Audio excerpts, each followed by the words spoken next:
The forest was silent. Too silent. Mia's flashlight flickered as she stepped forward, her breath visible in the cold night air.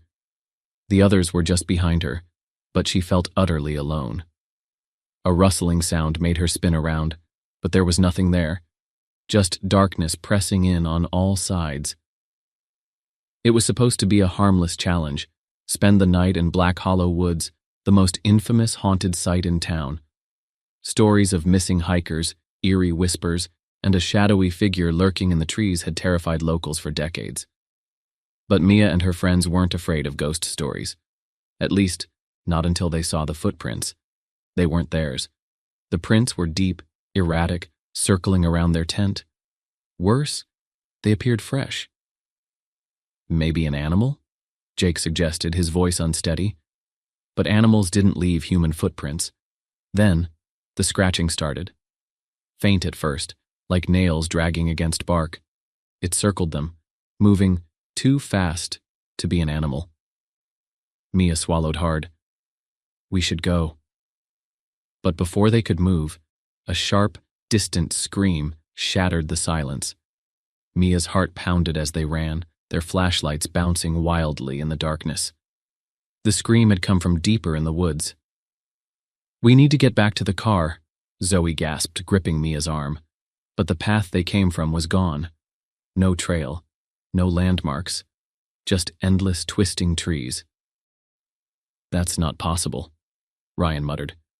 We didn't go that far. Then, the whispers started.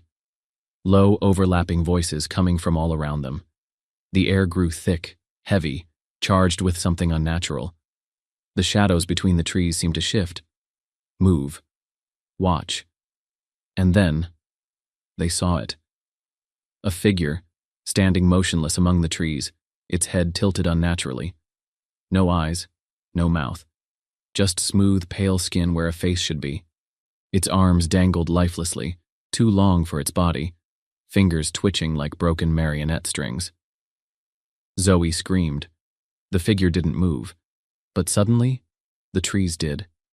Branches stretched toward them, closing in, the ground beneath their feet shifting as if alive. A rancid smell filled the air, making Mia gag. Run! Jake shouted, grabbing Mia's hand. They tore through the woods, their lungs burning. The whispers grew louder, now sounding like their own voices, mocking, pleading, screaming. Mia stumbled and fell. When she looked up, the figure was inches from her. A hand reached for her face, cold, skeletal fingers brushing against her skin. Its touch sent a shock through her body, paralyzing her in place. The world tilted. Everything went black. When Mia opened her eyes, she was alone. The woods were silent again. The trees loomed taller, darker, and in the distance she saw them, her friends, standing still, their heads tilted at the same unnatural angle. She called out to them, but they didn't move. Their eyes, solid black voids, stared through her. Jake raised his arm, pointing at something behind her. Mia turned slowly, dread coiling in her stomach.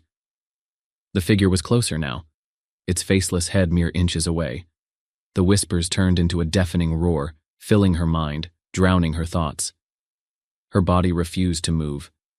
Something sharp pressed into her skin, like claws tracing patterns into her flesh.